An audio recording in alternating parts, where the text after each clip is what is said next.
जय हिंद दोस्तों। मझवा उपचुनाव में जो मझवा की सीट है विधानसभा की जिसपे उपचुनाव होना है, उस सीट पर बीजेपी अपने ही चक्रव्यूह में फंसती हुई दिखाई दे रही है। दोस्तों, जैसा कि आप जानते हैं कि बीजेपी के सहयोगी दल निषाद पार्टी की वो सीट थी, उस सीट पर निषाद पार्टी का विधायक था, उसी को लोकसभा में टिकट दिया गया और वो सांसद बना। फिर वो सीट खाली हो गई। लेकिन तब दोस्तों जब 2022 का विधानसभा चुनाव हुआ था, तब निषाद पार्टी के जो है कैंडिडेट ने चुनाव लड़ा था और जीता था। लेकिन अब बीजेपी ये चाल चली थी दोस्तों कि वहां से निषाद पार्टी के प्रत्याशी को चुनाव ना देकर, ना ही निषाद पार्टी के सिंबल पर चुनाव लड़ने की वो तैयारी कर रही थी, बल्कि अपने सिंबल पर यानी कमल के फूल के सिंबल पर और अपने प्रत्याशी को जो है मझवा से चुनाव लड़ाने की तैयारी कर रही थी। दोस्तों, इसी बीच अब वहां पर लोगों में यह खबर फैली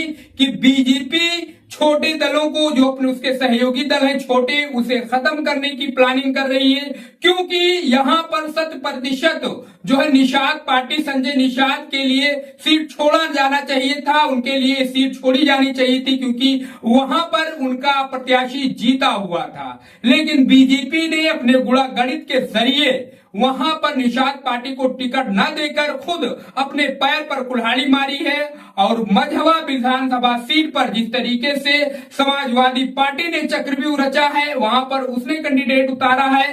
अब ये सीट बीजेपी के पाले से हटकर दोस्तों समाजवादी पार्टी के पाले में आती हुई नजर आ रही है। इस खबर की भनक बीजेपी के आला कमान नेताओं को भी पड़ी है, जिसको लेकर वो काफी हैरान और परेशान नजर आ रहे हैं। अब देखने वाली बात होगी दोस्तों कि किस तरीके से मझवा को बीजेपी बचाने में कामयाब हो पाती है, हो भी पाती है या नहीं हो पाती है, ये देखने वाली बात होगी दोस्तों। इलेक्शन के बाद नतीजे आएंगे और उसमें साफ हो जाएगा।